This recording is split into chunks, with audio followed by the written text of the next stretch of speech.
안녕하십니까. 안녕하세요.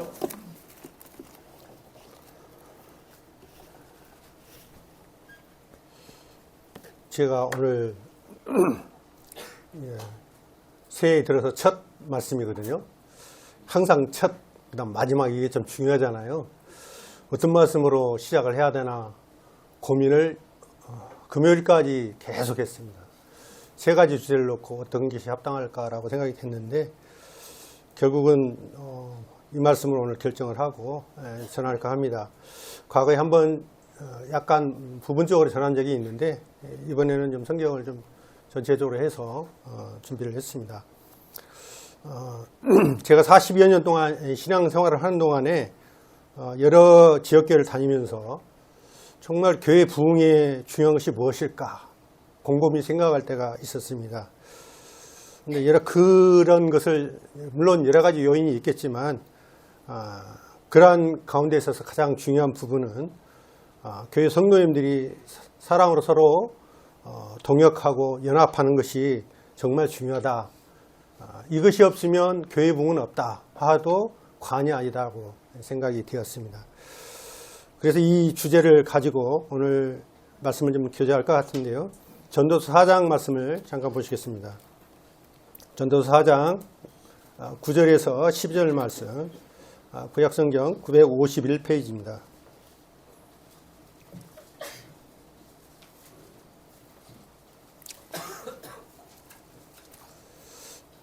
4장 9절에서 12절 말씀 제가 읽겠습니다. 두 사람이 한 사람보다 나음은 그들이 수고함으로 좋은 상을 얻을 것입니다. 혹시 그들이 넘어지면 하나가 그 동물을 붙들어 일으키려니와 홀로 있어 넘어지고 붙들어 일으킬 자가 없는 자에게는 화가 있으리라. 또 두 사람이 함께 누우면 따뜻하거니와 한 사람이면 어찌 따뜻하랴.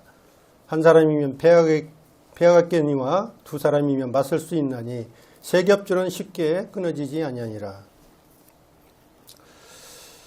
왜 신앙생활에 있어서 교회 부흥에 이 동역이 중요한지, 사랑의 연합이 중요한지 성도님들 잘 알고 있을 것입니다.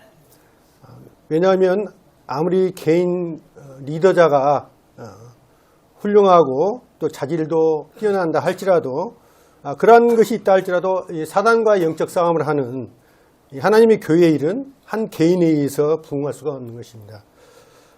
그런 면에서 성도들의 은사 활용과 동역과 연합의 중요성은 아무리 강조해도 지나치지가 않는 것입니다.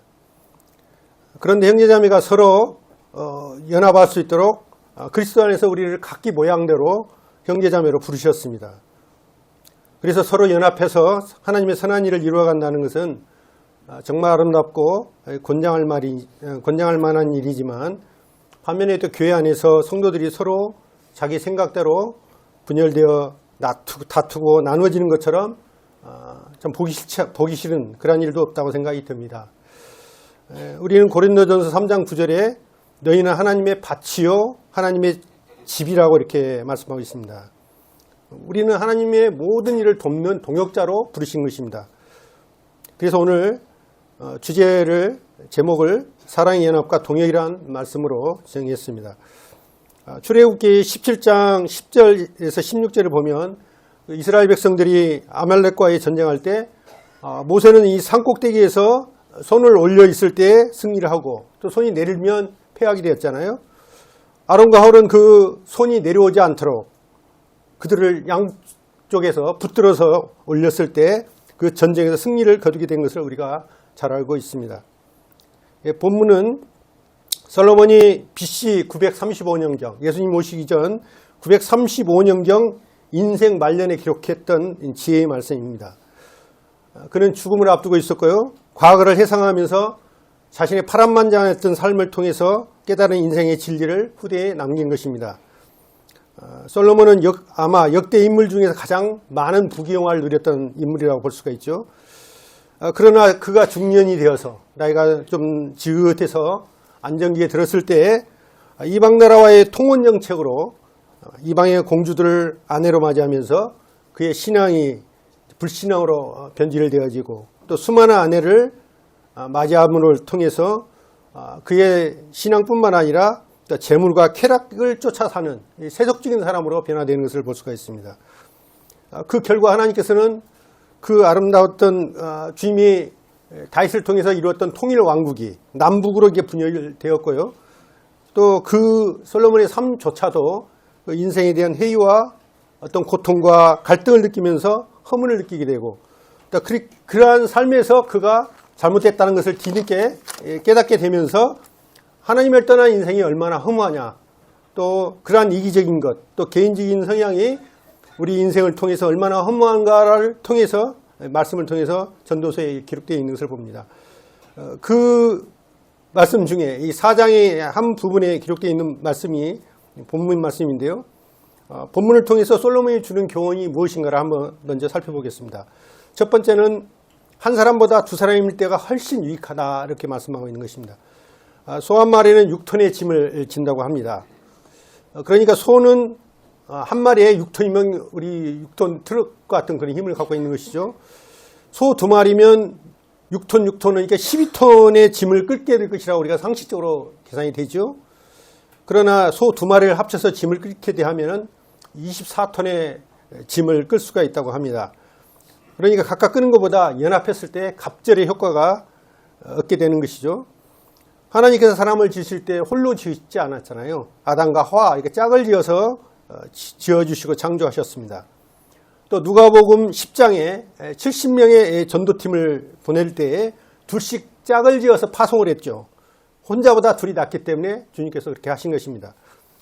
초대교회 성도님들을 보시면 말이죠, 얼마나 힘이 있고 행복했는지를 알 수가 있습니다.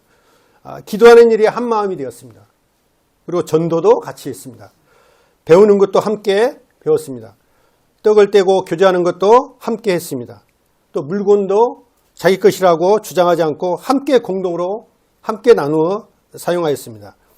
그랬더니 구원받은 사람들이 날마다 더해져 갖고 교회가 성령 충만함으로 성장해 가는 것을 볼 수가 있습니다. 이 세겹줄의 근본 정신은 예수 그리스도를 중심으로 해서 협력해서 하나님이 일을 이루라는 것입니다. 4장 12절에 되어 있죠. 한 사람이면 폐가 없거니와 두 사람이면 맞설 수 있나니 세겹줄은 쉽게 끊어지지 않는다. 두 번째, 두 사람의 협력은 어려울 때 서로 도울 수가 있는 것입니다.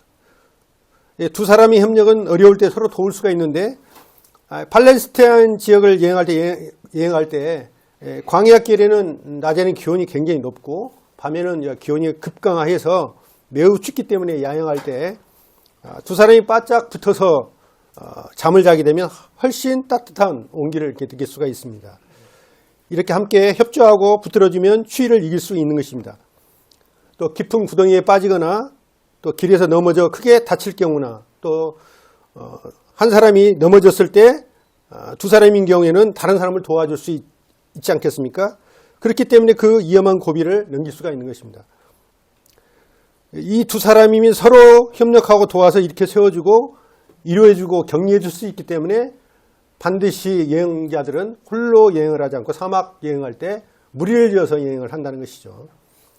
삶의 위기를 극복할 수 있고 또 혼자 아무도 도와줄 수 없는 그런 상황 가운데서도 화를 피할 수 있는 그건 지혜의 지름길이라는 것입니다. 세 번째, 협력은 더 많은 일을 할 수가 있습니다. 요즘 세상이 점점 살기가 좋아지고 또 개인적으로도 풍요한 삶을 살고 있는 시대에 우리가 살고 있습니다. 그래서 이제 원룸 아파트가 사실은 시골은 아파트가 사실 공실이 많이 생기고 노인들만 있기 때문에 젊은 사람들이 다 수도권으로 옮겨가 있기 때문에 빈집이 많이 생기는 경우가 많잖아요. 그래도 그 부족한 부분들이 이렇게 채워지는 이유가 개인적으로 이렇게 원룸처럼 이렇게 분가해서 사는 세대들이 굉장히 많이 늘어난 것입니다. 그래서 남원에도 상식적으로 보면 인구가 굉장히 줄어들기 때문에 주택거리가 굉장히 줄어들고 없을 것 같은데 의외로 이제 사람들이 분가하고 개인적으로 독립적으로 하기 때문에 자꾸 이제 집도 새로 사게 되고 젊은 사람들도 사게 되고 하니까 그 현상이 유지가 되는 거예요. 그런데 어느 시대에 지나가게 되면 이제 부동산 거래는 아예 이제 뭐 없다고 봐도 과언이 아닐 정도로 그런 핵가적 시대가 되어가고 있는 것입니다. 근데 그런 핵가족 시대조차도 이제 해체돼가는 시대가 되는 거예요. 또 이혼율이 높아지고 또 청소년 가장들이 되는 경우가 많고요. 사람들은 혼자 살기를 좋아합니다. 제한받기 하고 자기 하고 싶은 대로 살고 싶기 때문에, 자유롭게 살고 싶기 때문에 혼자 사는 걸 좋아해요. 젊은 사람들은. 그리고 또 혼자 이름 내는 것을 좋아해요. 그러나 뒤에서 이름 없이 섬기고 받들고 봉사하는 것에 대해서는 약간 미약한 부분이 있죠. 개인주의 성향이 있기 때문에 그렇습니다. 그러나 둘은 혼자보다 낫습니다.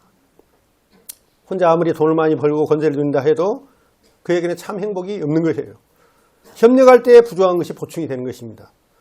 자동차 하나를 만들기 위해서도 얼마나 많은 부품 회사들이 협력을 하는지 모릅니다. 또 수만 개의 부품이 조합되어서 이 자동차가 굴러가는 것입니다. 그래서 부품 회사 하나가 파업을 하게 되면 자동차 공장이 올스톱하는 경우도 있는 것입니다. 그러나 성공한 사람들 역사를 자세히 들여다보면 그 혼자의 재능과 능력으로 된 게 아니고 반드시 조력자가 있다는 그 사실을 알 수가 있었습니다. 네 번째, 협력에는 시너지 효과가 있습니다.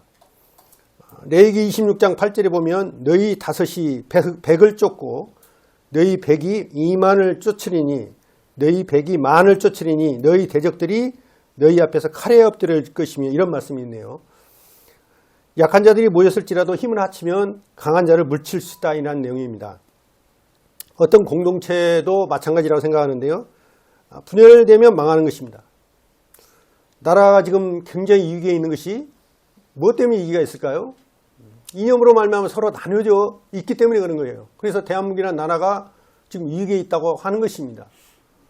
땅덩어리도 옆에 있는 열강에 비하면 아주 작은 나라인데 그것도 남북으로 나뉘어 있는 상태에서 또 동서로 나눠져 가지고 이념이 나뉘어 있는 이런 현상을 보면서 많이 의식이 있는 사람들은 나라를 걱정하는 겁니다. 왜냐하면 힘이 분산되고 나눠지게 되면 항상 그 틈을 노리고 안 좋은 결과가 이루어지기 때문에 그렇습니다. 그래서 나라를 이렇게 통합할 수 있는 사람이 지도자가 돼야 되는데 계속 분열된 정책을 써가지고 지금까지 이렇게 어려운 시국에 이르러 있는데요. 시너지는 그냥 이루어지는 것이 아니라 수고가 따라야 한다는 것입니다. 대가를 지불해야 한다는 것이에요. 세겹지를 이루기 위해서는 공동의 목적을 충분히 공감을 해야만이 세겹지를 이룰 수가 있는데요. 서로 목적이 다르면 진정한 협력이 이루어질 수가 없는 것이죠. 자기 역할을 충실하게 하게 될 때 서로 협력이 할 수가 있고 또 시너지 효과가 나타나는 것입니다. 그래서 성도님들은 하나님께서 맡겨주신 나의 사명, 주신 명령에 충실해야 되고 또 충실한 것뿐만 아니라 맡을 자에 구할 것은 충성이라고 일꾼들은 충성스럽게 그 일을 행할 때 서로 협력하고 연합함으로 인해서 배가 되는 시너지 효과를 얻을 수 있다고 생각합니다. 제1차 세계대전에서 승전국은 영국가 아니라 독일이 전쟁을 했었는데요. 그때 영국이 승전국으로 끝났습니다. 그러나 2차 세계대전이 끝날 무렵에 공군 전투에서는 독일이 영국을 압도했어요. 왜 그랬을까요? 그것은 독일 비행기가 영국 비행기보다 성능이 뛰어나서 그랬을까요? 아니면 독일 조종사의 기술이 뛰어나서 영국 조종사들보다 나았기 때문에 공군 전투에서만큼은 이겼을까요? 그의 핵심의 승리의 전략은 뭐였냐면 독일 공군이 처음으로 편대 비행 전략을 썼기 때문에 그럽니다. 1차 세계대전 말에 독일의 한 장교가 이 성경을 읽다가 이런 말씀을 보았습니다. 신명기 32장 30절에 나와 있는 말씀인데요. 그들이 반석이 그들을 팔지 아니하였고 여호와께서 그들을 내주지 아니하셨더라면 어찌 하나가 천을 쫓으며 둘이 만을 도망하게 하였으리로. 이렇게 이 말씀이 있는데요. 이 독일 장교가 이 하나님이 도와주시면 한 사람이 1000명을 물리치고 두 사람이 10,000명을 물리친다는 이 뜻이 있는데 내용이 좀 이해가 안 됐어요. 이 내용 자체는 독일군 장교가 생각할 때. 그러나 문자적으로 믿고 주님께 지혜를 구하면서 이런 생각이 들었다는 것입니다. 둘이 힘을 합칠 때 2배가 아니라 10배가 강해진다면 공중전에서도 비행기가 둘씩 편대를 지어서 싸우게 되면 엄청난 힘을 발휘하겠구나 이런 생각이 든 거예요. 독일군 장교가. 그래서 실험을 해본 거예요. 해가지고 비행기 한 대가 기관총으로 격추할 수 있는 범위가 직경 2.5m였어요. 그때 당시에는 총으로 있잖아요. 지금 미사일이 없는 그런 시대잖아요. 세계 1차 세계대전 때는 2.5m 밖에 그 반경이 안 되는 거예요. 근데 두 대가 편대를 지으니까 아까 두 대이면 한 대 하면은 2.5m, 2.5m면 5m가 돼야 한다는 것이 정상적으로 생각할 것 같은데 실질적으로 해보니까 100배인 250m까지 격추할 수 있는 범위가 되는 거예요. 격추 범위가. 그래서 이제 독일 공군들이 두 대씩 편대를 지어가지고 전투를 하기 시작했고 영국 공군은 홀로 이렇게 전투를 했었잖아요. 공중전을. 그러다 보니까 결국은 독일 공군한테 패하게 된 것이죠. 지금은 그 전략들을 다 써가지고 지금은 편대가 4대씩 하죠. 한국도 4대 편대를 있습니다. 편대장이 있고 그 다음에 그 같은 비행기에 따라려 있는 비행기가 4대예요. 그게 가장 효율적이고 좋다고 생각해서 그 전략을 쓰는 것입니다. 그래서 세계 어느 나라에도 편대 전략을 쓰지 개인적으로 공중전을 하는 경우는 거의 없어요. 이해가 되시죠? 연합해야만 더 힘이 있다는 것을 산술적으로 그 이상의 힘을 발휘할 수 있다는 것을 경험했기 때문에 그렇습니다.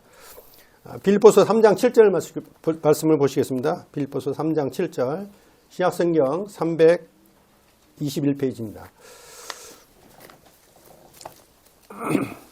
321페이지 3장 7절에서 14절 말씀인데요. 제가 이 부분은 과거에 한번 언급을 한번 한 적이 있었는데 축소해서 제가 먼저 말씀을 드리겠습니다. 사도 바울의 삶을 보면 오직 주 예수 그리스도에 따르는 삶이었고 평생 전도자의 삶을 살았습니다. 바울은 위대한 신앙인이자 하나님의 종이었고 교회의 개척자였습니다. 바울은 로마의 감옥에서 이 빌립보서를 쓰면서 자신의 전생애를 살펴보았는데 그 바울의 생애를 조명해 볼 수 있는 핵심적인 말씀이 바로 이 본문 말씀입니다. 우리는 이 말씀을 통해서 바울의 과거를 조명해 볼 수 있는데 반복되는 단어가 하나가 있어요. 7, 8절에 여김이라는 단어가 먼저 나옵니다. 여김, 여기다. 7절에 보면 그러나 무엇이든 내게 유익하던 것을 내가 그리스도를 위하여 다 해로 여길 뿐더러 또한 모든 것을 해로 여김은 내 주 그리스도 예수를 아는 지식이 가장 고상하기 때문이라. 내가 그를 위하여 모든 것을 잃어버리고 배설물로 여김은 그리스도를 얻고. 여기서 여김이라는 단어가 나오는데 이 단어의 뜻이 뭐냐면 평가하다, 계산하다 이런 뜻이 포함되어 있는 것입니다. 우리가 과거에 소중하게 생각했던 어떤 업적, 세상의 어떤 명예, 세속적인 가치, 어떤 신분 이런 것들이 이 세상을 지배하고 있잖아요. 사도 바울은 그러한 신분을 갖고 있기에 넉넉한 사람이었습니다. 그런 놀라운 업적을 가지고 있었던 사람이었고 문벌도 높은 사람이었습니다. 또 학문도 뛰어난 사람이었습니다. 그리고 또 신분도 로마인 중에 로마인이었죠. 그래서 모든 것을 다 갖춘 사람이었죠. 근데 그 예수님을 만나고 난 이후에 이와 같은 것들이 하나님을 사랑하고 증거하고 전파하는 일에 방해가 된다면 배설물을 여긴다. 아무것도 아닌 것으로 여긴다는 것이죠. 또한 바울은 빌립보서 3장 10절에 내가 그리스도의 부활의 권능과 그 고난의 참여함을 알고자 하여 그의 죽으심을 본받아. 다시 한번 읽겠습니다. 내가 그리스도의 부활의 권능과 고난의 참여함을 알고자 하여 그의 죽으심을 본받아. 예수 그리스도의 죽으심을 본받아서 그의 삶을 주님의 부활의 권능과 고난 가운데 삶에서 체험했다 이렇게 표현하고 있는 것입니다. 그리고 바울 사도의 삶의 가장 큰 소망은 예수님을 더욱 깊이 아는 것이다. 내 삶의 목표는 예수님을 더욱 알아가고 닮아가는 것이다 이렇게 표현하고 있는 것입니다. 부활과 권능을 체험하며 살아가는 일, 이것이 구원받는 성도들의 삶의 목표가 되었는 것입니다. 예수 그리스도를 닮는 것이잖아요. 우리가 성경 공부를 왜 하는 것이죠? 우리가 지식을 넓히기 위해서 성경 공부를 하는 거니까요. 그건 아니라 하나님의 뜻과 예수도의 인격과 삶을 우리가 배움을 통해서 우리 삶이 닮아가도록 노력하기 위해서 배우는 거잖아요. 지식에 멈추는 게 아니라 그 지식을 통해서 주님의 인격을 담기 위해서 하는 필수적인 과정이기 때문에 성경 공부를 하는 것입니다. 그리고 강단에서 말씀을 전하는 것이고요. 그래서 예수님을 더 깊이 알고자 하는 일에 방해가 된다면, 내가 주님을 더 알아가면 아는 것에 방해가 된다면 모든 것을 다 티끌로 여기겠다. 배설물 여기겠다 하는 것이죠. 이게 세상 사람들과 구원받는 성도들의 삶의 차이라고 생각합니다. 두 번째는 중요한 단어가 나오는데 그것은 달려간다, 쫓아간다 라는 단어가 나옵니다. 12절, 14절 보시겠습니다. 내가 이미 얻었다 함도 아니요 오직 온전히 이루었다 함도 아니라 오직 내가 그리스도 예수께 잡힌 바 된 그것을 잡으려고 달려가노라. 형제들아 나는 아직 내가 잡은 줄을 여기지 않냐고 오직 한 일 즉 뒤에 있는 것은 잊어버리고 앞에 있는 것을 잡으려고 푯대를 향하여 그리스도 예수 안에서 하나님이 위에서 부르신 부름의 사랑을 위하여 달려가노라. 계속 달려간다, 쫓아간다는 단어가 나와 있는데요. 바울은 현재 쫓는 삶, 달려가는 삶을 살고 있다고 표현하고 있습니다. 그가 쫓아가는 삶의 푯대가 무엇입니까? 그것은 예수님이 자신을 불러주신 그 부르심, 그 사명을 다하고 상 받을 날을 바라보며 그는 달리고 있다는 것입니다. 바울은 감옥에 갇혀 있으면서도 아직 자신의 사명이 끝나지 않았다고 생각했습니다. 그는 세계를 곳곳 여행하면서 복음을 전했고 교회를 세웠습니다. 그런데 바울이 그 과정 속에서 중요하게 여기는 게 한 가지가 있는데요. 그건 바로 팀 사역입니다. 팀 사역. 홀로 사역하는 것이 아니라 동역해서 하는 사역을 아주 소중하게 여겼습니다. 그래서 바울은 아마 구원받는 성도들 중에 또 신약 성경 중에 위대한 사도로 다 꼽으라면 예수님 다음으로 아마 사도 바울을 꼽죠. 사도 바울의 개인의 어떤 능력이 초점이 되고 또 그분의 어떤 헌신과 수고에만 그친다고 한다면 그 객관적으로 봤을 때 외형적인 것만 본 거예요. 그 내면적인 것을 본다고 한다면 더 깊은 것을 볼 수가 있다는 것입니다. 그가 바울이 처음 사역을 시작했을 때 그를 이끌어준 사람이 있었습니다. 그것은 이로자였던 바나바였죠. 또 바울이 전 세계를 다니면서 사역할 때 함께한 다음 동역자가 이 실라라는 사람이 있었습니다.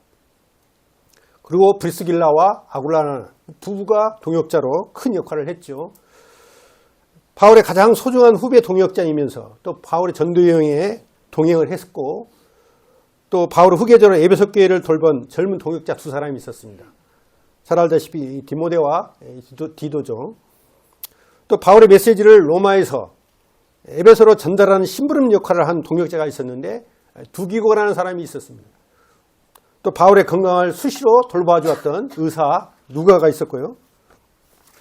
빌립보 교회 헌금을 사도 바울에게 전달하는 역할을 했던 동역자 에바브로 디도가 있었습니다. 빌립보서 20장 21절 보면 사도 바울은 얼마 남지 않은 생애를 바라보면서 자신의 미래를 결산하는 중요한 단어를 하나 사용하는데 바로 기다린다는 단어입니다. 20절 한번 보시겠습니다. 20절 3장 20절 그러나 우리 시민권은 하늘에 있는 자라 거기로부터 구원하는 자 곧 주 예수 그리스도를 기다리노니 그는 만물을 자기에게 복종하게 하실 수 있는 자의 역사로 우리로 낮은 몸을 자기 영광의 몸의 형체와 같이 변하게 하시리라. 바울은 주 예수 그리스도의 그분을 기다렸다고 표현하고 있습니다. 다시 오실 주님을 소망했다는 것이죠. 우리의 구원을 완성시키어 다시 오실 주님을 기다린다고 하는데 영광의 몸으로 오실 주님을 기다린다는 것은 바울의 미래였습니다. 그때는 주님이 오시지 않았기 때문에 그렇죠. 지금도 안 오셨지만. 그래서 바울은 디모데후서 4장 6절에 이렇게 표현했습니다. 전제와 같이 내가 벌써 부어지고 나의 떠날 시간이 가까웠도다. 전제라는 것은 주님 앞에 드려진 희생의 제물이잖아요. 제사잖아요. 그게 그 희생의 제사에 자기가 제물이 되겠다는 것이죠. 목숨을 들여서 주님 앞에 순교하겠다는 것입니다. 바울은 그리스도를 전하는 제단에 자신을 제물로 드려졌다고 보는 것입니다. 그래서 그가 순교할 것을 안 거예요. 나는 이게 순교할 수밖에 없는 운명이구나 하는 것을 아신 거예요. 그래서 그가 떠난다는 표현을 하고 있는 거예요. 이 세상을 떠날 때가 됐구나. 내가 이제 주님이 부르시면 순교해서 주님 나라에 가겠구나 라는 생각을 하면서 고백하고 있는 것입니다. 사도 바울은 그때 당시에 네로라는 아주 폭군의 황제로부터 불의한 재판을 받고 있는 상황이었고요. 그리고 사형을 기다리고 있었어요. 당연히 사형이죠. 의로우신 재판장이 우리 주님이 다시 오시는 그날에 의의 멸류관을 주실 것이다. 이렇게 바라본 거예요. 그 삶의 환경은 차디찬 지하 감옥에서 죽을 날을 손꼽아 기다리며 나에게는 뭐가 있을까? 갈등도 있지 않았을까? 인간적으로. 근데 그가 그런 애로움과 고통과 힘든 여정을 견딜 수 있는 유일한 힘, 장차 오실 주님을 바라보는 것이죠. 영광의 멸류관을 바라보며 사도 바울은 그 고통을 감내하고 있었던 것입니다.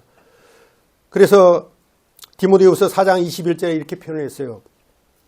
너는 겨울 전에 어서 와라. 우블로와 부데와 니노와 글로디아와 모든 형제가 다 내게 문하느니라.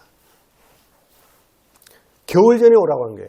아, 내가 겨울을 못 넘기겠구나 하는 생각이 들었던가 봐요. 어두운 감옥에서 바울의 마음속에 떠오른 사람이 한 사람이 있었는데 그가 바로 디모데였습니다.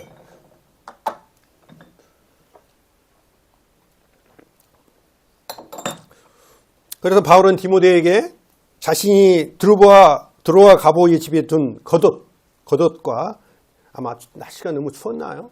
감옥이 너무 힘들었으니까 겉옷을 좀 갖고 오라고 했던 것 같아요. 그 다음에 가죽종이에 쓴 성경을 가져오라고 했어요. 뭐 그게 무슨 뭐 간식을 넣어달라 이런 이야기는 없고, 그쵸? 육신적인 것은 전혀 없고, 육신적으로 고통스러우니까 추위를 감수할 수 있는 겉옷과 성경을 좀 가져다 줬으면 좋겠다. 이렇게 표현하고 있는 것은 볼 수가 있습니다. 바울은 자신의 인생의 마지막 겨울이 오기 전에 이 사랑의 아들인 이 디모데를 한번 보고 싶은 마음이 있었던 것 같아요. 이때 바울의 심정을 한번 묵상을 했습니다. 자, 주님 앞에 갈 날은 겨울 전에 내가 사형을 당하겠구나, 순교를 당하겠구나, 아무도 없는 그 지하 감옥에서. 그때 유일하게 생각나는 영적인 아들인 이 디모데가 생각이 났어요. 그래서 이러한 부탁을 하면서 디모데를 이렇게 한번 보고자 하는 마음에 뭔 사명을 그냥 와라, 면회 와라, 내가 죽기 전에 한번 보야겠다 이렇게 하지 않고 뭘 필요한 것들을 요구하면서 오라고 하는 것이죠. 바울에는 육신의 아들이 없었어요. 가족이 없었잖아요. 근데 유일한 영적인 아들인 디모데가 있었던 거예요. 그래서 그를 참 사랑하는 아들, 참아들이라고 표현하고 있어요. 나의 사랑하는 참아들이다. 얼굴이 보고 싶은가 봐요. 그 얼굴을 한번 보고 위로를 받고 싶어하는 육신적인 어떤 마음, 이런 것들이 피부로 느껴지면서 이 마음 가운데 이 마음이 울컥하는 마음이 좀 들었습니다. 로마 시민권자로서 그는 참수형을 당할 이유가 아무런 이유가 없었어요. 이방인도 아니었고요. 이제 참수형을 당해야 했어요. 그 참수형에 무슨 범죄를 저질러서 그가 참수형을 당해야 할 상황이었습니까? 그냥 주님의 말씀에 순종해서 복음을 전한 이유, 그거 단 한 가지 이유밖에 없는 거예요. 그래서 빌보서 2장 19절을 보시면 사도 바울도 디모데를 통해서 빌보께 소식을 이렇게 들음으로써 위로를 받기를 원했습니다. 아마 사도 바울의 관심사였던 이 빌보교회, 우리 그리스도인들도 서로의 위로가 필요하다고 생각합니다. 사도 바울 같은 사람도 성도들로 인한 위로가 필요했다고 고백하고 있는 것입니다. 다른 것보다도 성도들이 주님을 위해 살아간다는 소식, 주님을 위하여 헌신하고 몸된 교회를 위하여 아름답게 순종하는 그런 모습들은 모든 일꾼 또 성도들에게 기쁨과 위로가 되는 것입니다. 한 사람의 신실한 성도의 모습, 또 주님께 향한 아름다운 모습은 일꾼들에게 위로가 되는 거예요. 그리고 동일하게 또 우리 몸된 교회의 장로 형제님들, 집사 형제님들, 또 교사라고 하는 형제 자매님들, 이런 성도님들이 계시는데 이분들이 어디 가서 위로를 받을 수가 있겠습니까? 물론 주님으로부터, 말씀으로부터 우리가 위로를 받지만 육신을 가지고 있는 인생이기 때문에 같은 말이라도 고생하는 모습을 보면 고생한다, 수고한다, 이렇게 위로의 말이 필요하다는 거예요. 그런 걸 통해서 힘을 얻기 때문에 그렇습니다. 사도 바울도 그랬다는 것이죠. 21절 보시면 디모데가 바울을 동역함에 있어서 그 마음이나 자세가 나오는데요. 이렇게 표현하고 있습니다. 2장 21절 한번 보시겠습니다. 2장 21절. 그들이 다 자기 일을 구하고 그리스도 예수 일을 구하지 아니하고. 디모데가 바울을 동역함에 있어서의 자세는 자기 일을 구하지 않고 그리스도 예수 그리스도의 일을 구했다고 표현하고 있습니다. 결국 자기를 위한 삶이 아니라 예수로서의 영광을 위해 살겠다 하는 표현을 하고 있는 것이죠. 자기의 영광을 위해서 산다고 한다면 뭐 자기 일이 되는 거죠. 세상 사람들은 자기를 위해서 사는 것이니까. 좀 넓히면 가족을 위해서 살고 세상을 위해서 산다고, 사회를 위해서 산다고 하지만 결국은 주님과는 아무런 연관이 없는 것이죠. 그러나 주님의 영광을 위해서 그러한 일을 할 때 주님께서 그를 가치로 여겨지고 영혼을 계산하는 삶으로 쳐주는 것입니다. 디모데의 동역의 동기는 그리스도 일을 구하여서 마치 자식이 아비에게 함같이 복음을 위해서 수고했습니다. 사도 바울 역시 다른 그리스도인들에게 빌립보서 2장 17절, 18절 이렇게 표현하고 있죠. 아까 방금처럼 본 것처럼 17, 18 너희 믿음의 재물과 섬김 위에 내가 나를 전제로 들지라도 나는 기뻐하고 너희 무리와 함께 기뻐하리니 이와 같이 너희도 기뻐하고 나와 함께 기뻐하라. 바울에게 디모데는 자식이 마치 부모에게 하듯 복음을 위해서 자신의 봉사를 아끼지 않는 동역의 자세를 가졌습니다. 그런데 사도 바울은 자기의 믿음의 절구가 봉사 위에 나가 전제를 들지라도 나는 기뻐한다. 이것은 내 자신을 기쁘게 하는 것도 뿐만 아니라 너희 무리와 함께 기뻐한다. 이게 바울의 삶의 어떤 모토였던 거죠. 자신만 기뻐하는 게 아니라 다른 하는 사람이 하는 일이 있어서 자신이 함께 할 수 있다면, 내가 거기에 힘을 합칠 수 있다면 그것을 기뻐하겠다는 마음이 바울의 동역의 자세였어요. 이게 바울의 동역의 자세나 그를 동역했던 주님의 다른 제자들의 자세나 일맥상통하는 것을 볼 수가 있었습니다. 결국은 뭐냐? 다 똑같이 자기 유익을 구하지 않냐고 다른 성도들의 유익과 주님의 영광을 구해서 일을 했다는 것이죠. 이게 동역하는 사람의 자세인 거예요. 근데 우리가 가만히 생각해 보면요. 저도 뭐 육신적으로 연약해서 많이 그런 것들을 하게 되는데 내가 어느 성도를 도왔어요. 그의 아름다운 결과가 나왔습니다. 그러면 누구부터 생각이 나요? 내가 이렇게 했다는 생각이 드는 거잖아요. 사실 그런 마음이 안 드십니까? 내가 이렇게 해가지고 이렇게 됐다. 내 공이 크다. 이런 것을 생각하잖아요. 근데 성경에 있는 위대한 사도들은 거기에 동역자들을 보면 자기 자신은 온데간데가 없고 다 다른 성도와 다른 성도의 유익과 그리스도의 영광을 위해서 그것을 했다고 표현하고 있는 것을 보면서 우리가 영적 삶의 수준이 차이가 있는구나 이런 생각이 들었습니다. 2장 25절 보면 2장 25절 한번 보시겠습니다. 2장 25절 그러나 에바브리도를 너희에게 보내는 것이 필요한 줄로 생각하노니 그는 나에게 형제요 함께 수고하고 함께 군사된 자요 너희 사자로 내가 쓸 것을 돕는 자라. 여기 보면 나의 형제라고 표현하고 있죠. 나와 함께 수고하는 자. 그래서 형제의 가치를 인정하고 있잖아요. 나와 함께 군사된 자. 나만 군사가 아니라 나와 함께 군사된 자. 이렇게 표현하고 있죠. 함께라는 표현을 계속 쓰고 있어요. 사도 바울이. 사도 바울은 그리스도인의 삶에 대해서 군사라고 표현하고 있는데요. 이 에바브라디도를 소개할 때 이분은 좀 특별한 사람인 것 같아요. 빌립보 교회에 있는 사람이었는데요. 빌립보 교회가 헌금을 보내기 위해서 사도 바울에게 그를 보내는 전달자 역할을 맡겼습니다. 근데 그 역할을 하는데 그 거리가 약 한 1000km 정도 떨어진 거리였던 거예요. 근데 그가 그냥 뭐 건강하고 좋은 여건이 있었으면 그 역할을 하는 역할의 한 부분을 감당했구나라고 생각이 되는데 26절 보시면 이렇게 표현됐습니다. 그가 너희 무리를 간절히 사모하고 자기가 병든 것을 너희가 들은 줄을 알고 심히 근심한지라. 그가 병들어 죽게 되었으나 하나님이 그를 긍휼히 여기셨고 그뿐 아니라 나를 긍휼히 여기사 내 근심 위에 근심을 면하게 하셨느니라. 병들어 죽게 되는 사람이었어요. 근데 그것을 염려하게 내가 병들었구나 이거에 대한 근심이 아니고 이 병들어서 어렵게 된 상황을 성도들이 안 것에 대한 근심이요. 성도들이 얼마나 나를 또 걱정할까. 이런 것에 대한 이타적인 어떤 마음들이 있는 것이죠. 동역자로서의 그 마음이 이 정도 돼야 참 동역자를 할 수 있는가 보다 라는 생각이 들었습니다. 자신의 병이 아니라 빌립보 성도들이 자신에게 그렇게 병든 것을 알아서 근심할 것을 걱정했다는 거죠. 에바브라디도의 동역 자세에도 참 하나님의 사람으로서의 감동이 있는 것입니다. 디모데나 에바브라디도나 자신보다는 다른 성도들을 먼저 생각하는 마음이 특별했던 것 같아요. 이게 동역자로서 갖춰야 할 면모구나 이런 생각이 들었습니다. 정말 동역자가 되려면 이런 마음으로 일하지 않으면 안 되겠구나. 이런 걸 성경에 깊이 묵상해 보게 되니까 생각이 들었습니다. 자신보다는 다른 성도들을 먼저 생각하는 마음. 이게 주님의 마음이 아닐까요?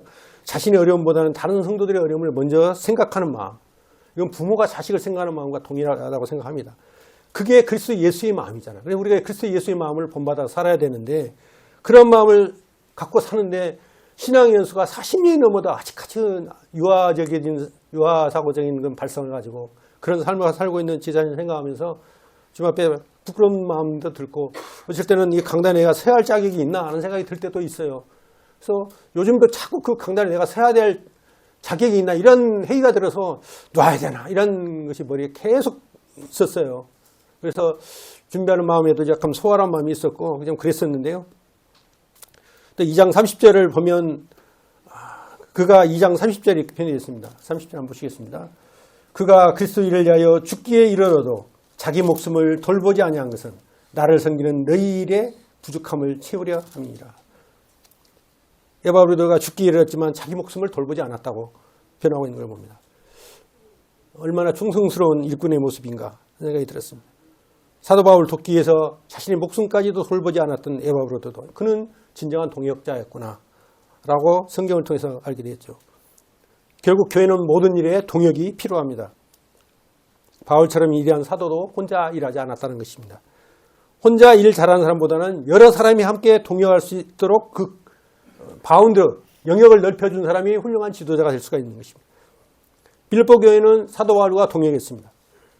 물질과 사람을 구국까지 보냈고요. 교회가 기도를 통해 사도 바울과 함께 일을 했습니다. 그러나 동역은 결코 쉬운 일이 아닌 것입니다. 왜 그렇죠? 저는 이 세상 가운데 가장 어려운 일이 뭐냐면 사람들과 함께하는 일이라고 생각합니다. 사람들과 함께하는 일. 이게 정말 힘들어요. 사람마다 생각이 다 틀려요. 옳고 그름이. 그 다음에 나름대로의 뜻이 다 달라요. 자신의 뜻을 접고 다른 사람의 의견에 따름이 협조한다는 것은 그리 결코 쉬운 일이 아닌 것입니다. 그렇기 때문에 몸된 교회에서 여러 지역 교회 성도들의 아픈 소식을 듣게 되잖아요. 분가해가지고 싸워서 분가해서 나가는 독립된 그런 이야기를 들을 때 그건 뭐냐? 이런 마음이 없기 때문에 그런 것이죠. 하나된 마음, 동역자의 마음으로서 서로 섬기고 교회의 영광, 주님의 영광을 위해서 협심하고 합심하지 않고 내 영광, 내 이익, 내 판단을 더 앞서게 되니까 분열되고 충돌되고 분가해 나가는 것입니다. 그럼 힘이 없죠. 아까 그 비행기 편대 이야기도 했지만 한 사람하고 두 사람하고 싸우면 누가 이기겠어요? 아무리 싸움 잘하는 사람한테 여러 사람한테 못 당하는 것이잖아요. 가슴 아픈 현실이지만 우리의 현실이에요. 이 부분에 대해서는 안타까운 마음이 있습니다. 그러나 남은 서문교회 지금까지 주님께서 나름대로 부흥케 해주시고 화평케 해주신 그 이유가 무엇일까?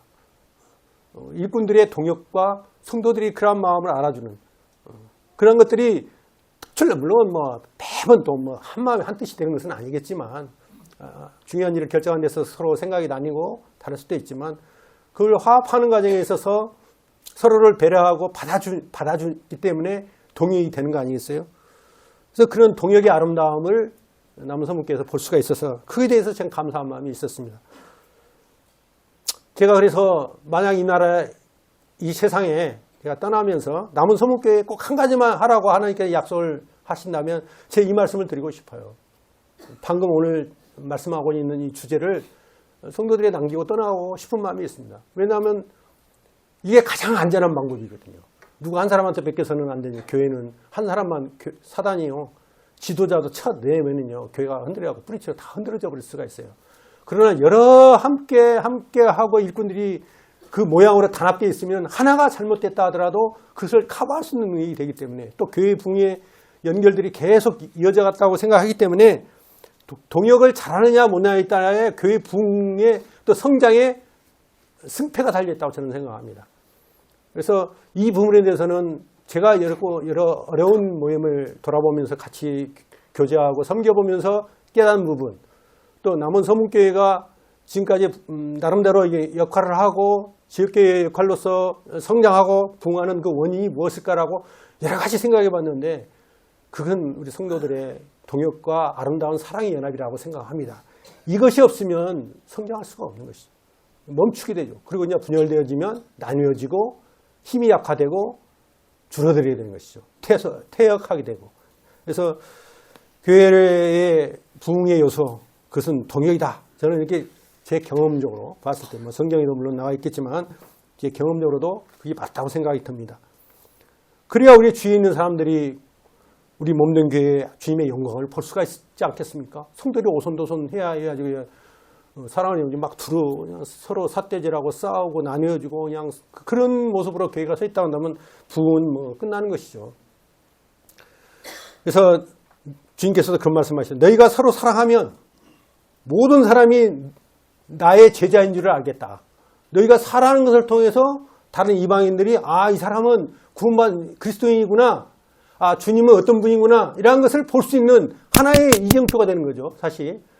이제 그런 것들 때문에 서로 사랑하라고.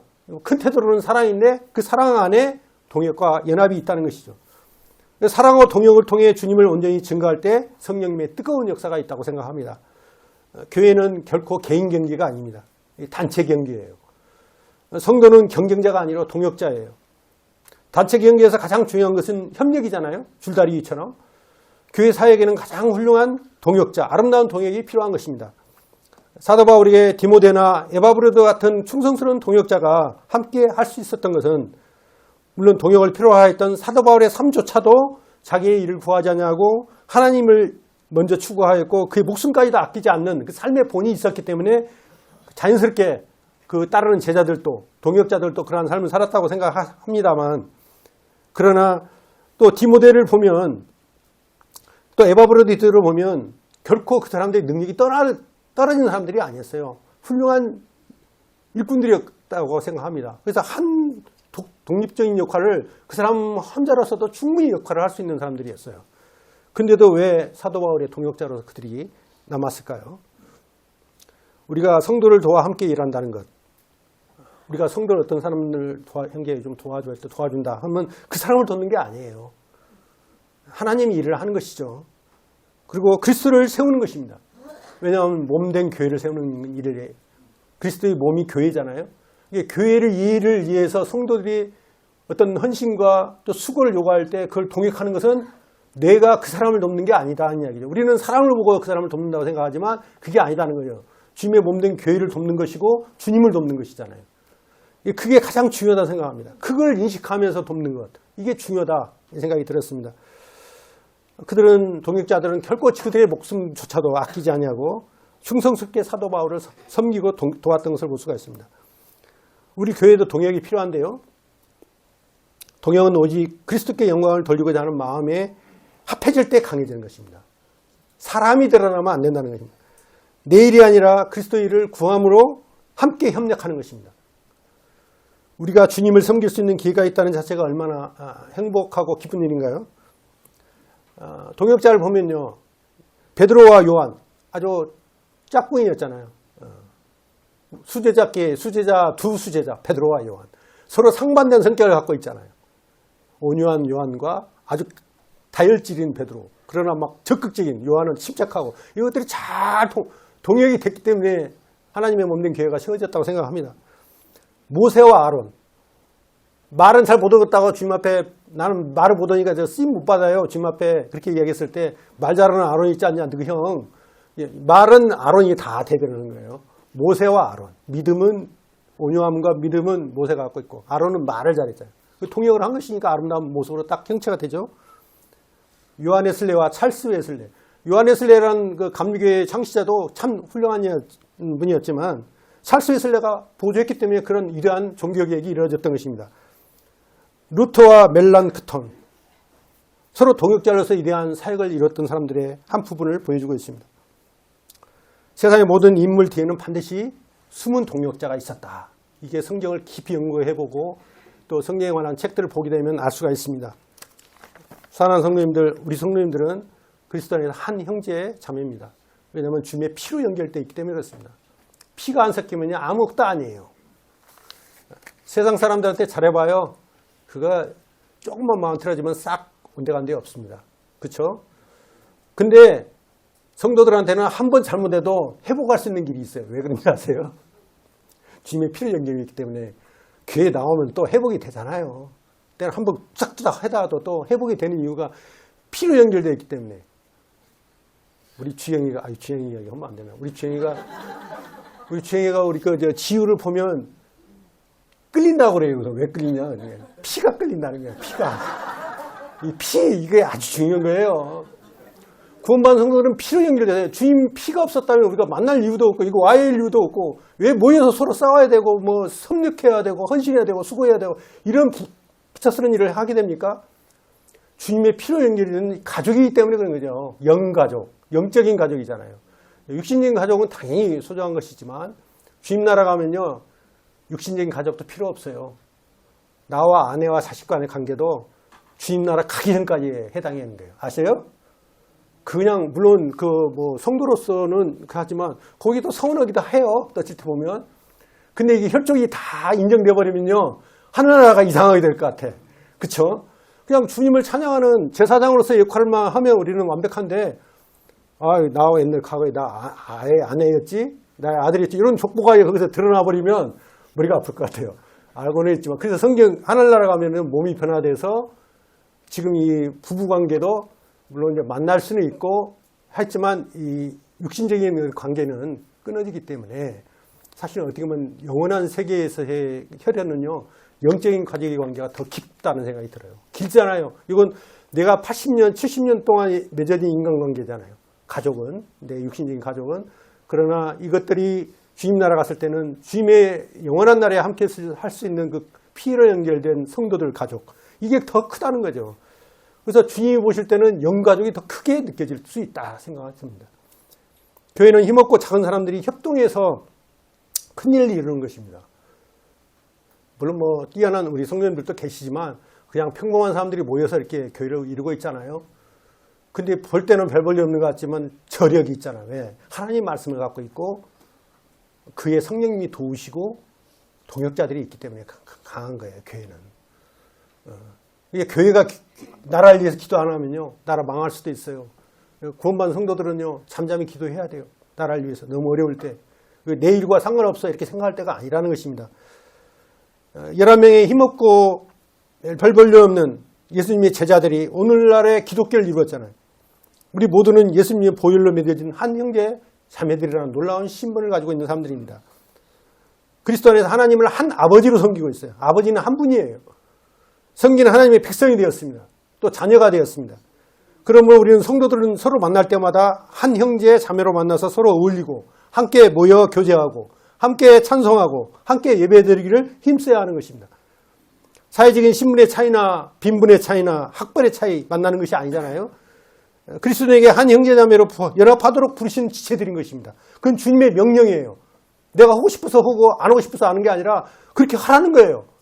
왜냐하면 내 피가 너희들을 연결해놨기 때문에 내 피의 가치로 무시하면 그에 대해서 하나님께서 징계하시겠다는 겁니다. 그래서 형제자매들을 무시하면 안 된다는 것이죠. 우리가 한 형제자매로서 주님 안에서 한 몸을 이루고 있다. 중요한 부분이에요. 그걸 일식시키게 해주기 위해서 늘 뜻과자를 통해서 한 몸이라는 걸 일식시켜 주는 거예요. 우리는 늘 잊어버리니까. 마음이 간사했고 오늘 다르고 내일 다르고 막 그러니까 늘 그러지 말아라고 늘 떡과자를 통해서 주님의 피, 내가 너를 위해서 이렇게 피를 흘려가지고 너를 연결해놨는데 너를 사랑으로 연합하지 않을래? 라고 계속 떡과 잔을 통해서 우리에게 말씀하고 있는 것입니다. 그래서 형제가 연합하여 동거함이 어찌 그리 선하고 아름다운 거라고 시편 기자가 이야기하고 있는 것입니다. 우리 모두의 성격이 다 달라요. 은사도 각기 다 틀려요. 보는 관점도 틀리고. 그러나 다양성 안에서 일치를 이루어야 합니다. 다양한 것은 주님께 인정하신 거예요. 다양하게 해야 돼요. 은사는 골고루 다 있어야 돼요. 한 사람만 편일적으로 말씀 은사만 있으면 이 맨 말씀만 먹고 끝나고 다른 건 뭐야 밥도 못 먹죠. 말씀 은사만 있으면은 그렇죠? 섬기는 사람이 있어야 밥도 먹고 말씀도 보고 이 균형을 이루는 것입니다. 그렇기 때문에 성격은 다르고 모든 게 다 가치관도 다 다르지만 주님의 말씀 안에서는 다양성 안에서 한 일치, 한 연합을 이루어야 한다는 것입니다. 그게 성경의 가장 중요한 원리라고 생각합니다. 시간이 43분인데 한 말씀만 더 보고 마치겠습니다. 느헤미야 3장 한번 보시겠습니다. 구약성경 729쪽입니다.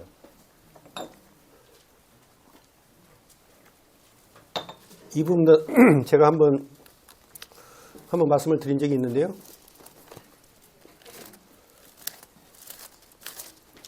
(729장) 3장 말씀은 읽지 않고 설명하겠습니다.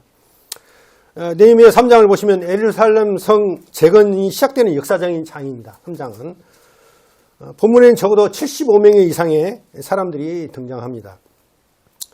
직업을 따라 분류를 해도 15가지 이상의 직업이 나옵니다. 느헤미야는 왜 이렇게 여러 사람을 열거한 이유가 무엇일까요?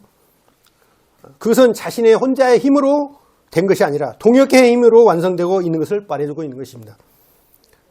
지도자였던 느헤미야는 여러 사람들의 공적을 세세하게 언급하고 있어요. 세밀하게. 그래서 그 세세하게 언급한 이유가 뭐냐? 이건 내가 한 것이 아니라 우리가 한 것이다. 이렇게 표현하고 있는 거예요. 예루살렘 성에 느헤미야만 예루살렘 성 중건 하면 느헤미야만 딱 뛰어나잖아요. 지도자로서 느헤미야가 다 한 것처럼 생각이 되는데 그렇지 않다는 겁니다. 성경 내부적으로 살펴보면 거기에 수많은 사람들의 헌신과 수고가 함께 했다는 거예요. 3장 1절에 보면 느헤미야가 강조하는 단어가 하나 있습니다. 3장 1절 보시겠습니다. 그때 대제사장 엘리야십이 그 형제의 제사장들과 함께 일어나 양문을 건축하여 성별하고 문짝을 달고 또 성벽을 건축하여 할메아 망대에서부터 하나넬 명대까지 성별하였고, 여기 보면 그의 형제 제사장들과 함께라는 말이에요. 함께라는 단어가 있죠. 느헤미야에 자주 나오는 단어가 바로 함께라는 단어와 그 다음입니다. 그 다음 보십시오. 2절 그 다음은, 또 4절에 보면 그 다음은, 5절에 보면 그 다음은, 여러 사람 공적들 기재하고 있죠. 이 그 다음이 29번이 나와요. 29번이 강조되어 있는데 무엇을 말하는 것인가? 이것은요, 이스라엘 백성들이 저마다 자기가 서야 할 자리, 자기가 해야 할 부분을 혼자 힘이 아닌 서로 협동해서 이 성을 재건하는 데 있어서 동역을 해서 이루어냈다. 이걸 말씀하고 있는 거예요. 동역을 하는 데 있어서 중요한 것이 하나가 있는데 뭐냐면 소통입니다. 서로 소통을 해야 공동의 목적을 이룰 수가 있는 겁니다. 그래서 우리 형제에도 카톡이 있죠. 이렇게 의사 표시를 하죠. 다른 성도들이 공감할 수 있도록 글을 씁니다. 의사 전달을 하기 위해서 옛날에는 전화로 만나고 또 이렇게 만나서 대화를 하는데 바쁜 시기에 그렇게 하다 보니까 카톡으로 문자를 보내잖아요. 서로 소통하는 게 중요한 거예요. 그래서 우리 이분들 형제님들이 중요한 부분은 뭐냐면 소통을 해야 돼요. 소통을. 그러니까 아무리 좋은 생각도 다른 성도들과 교회 성도들과 소통을 해서 그 종합된 의견을 발출해서 그걸 가지고 목적을 가지고 추구를 했을 때 그 힘이 나는 것입니다. 같이 일하는 사람들끼리 서로 긴밀한 소통이 이루어져야 한다. 이게 동역의 큰 부분을 차지하고 있다. 이런 생각합니다. 독단적으로 해야 되면 문제가 꼭 생기게 된다는 것이죠. 이 아름다운 동역은 단순히 일을 나눠 하는 그 분업의 의미가 아닌 거예요. 조금 너는 이것만 해, 너는 이것만, 이 분업의 의미가 아니고 공동의 목적을 가지고 자기 역할을 하되 그 역할에 있어서의 하는 역할에 있어서의 그런 것들을 함께 한다는 공동체의 사명을 통해서 일을 해야만이 그게 완성할 수 있고 그게 사람의 영광이 아니라 주님의 영광으로 돌아갈 수가 있다는 거죠. 예를 들어서 내가 좋은 안을 제안했어요. 잘 이루어졌어요. 근데 이제 내 힘으로 해버리면 내가 한 거예요, 사실. 근데 여러 사람이 동역을 해서 예를 들어서 1층 북카페 건축 헌금을 하겠다는 목적이 하나 생겼다가 가정합시다. 물론 뭐 헌금을 많이 하신 분들도 있고 좀 덜하게 하신 분들도 있지만 하나님 보실 때는 양의 크고 많은 걸로 평가하십니까? 안 그렇죠? 자원함, 그다음 하나님 앞에 감사함으로 드리는 그 부분, 과부가 드렸던 그 전체를 주님께서 귀하게 보신 것처럼 성도들이 각양 모습으로 드렸던 그 헌신을 주님이 평가하시는 거예요. 그건 사람이 할 수가 있는 게 아니에요. 마음을 들여다볼 수가 없기 때문에 그렇죠. 주님이 평가하신 것이 가장 공의롭고 정의로운 평가예요. 그러나 외부적으로 드러났을 때 우리가 사람이 드러나고 뭘 했다 이런 게 드러나지 않게 해서 무기명한 것을 하는 거 아니겠습니까? 주님만 드러나게 하기 위해서 그런 거잖아요. 그러나 그런 한 목적을 가지고 성도들이 연합할 때 1층 북카페 완성이 됐잖아요. 완벽하게 성도들의 헌신을 통해서. 이게 아름다운 것이죠. 하나님께서 기뻐하시는 일이고. 그래서 초대교회 생명력은 함께하는 데에 있었어요. 우리가 초대교회 모델을 따려고 우리가 굉장히 몸부림치고 노력하는데요. 이 부분은 한번 찾아봐야 할 것 같아요. 사도행전 2장 44절. 신약성경입니다. 191페이지입니다.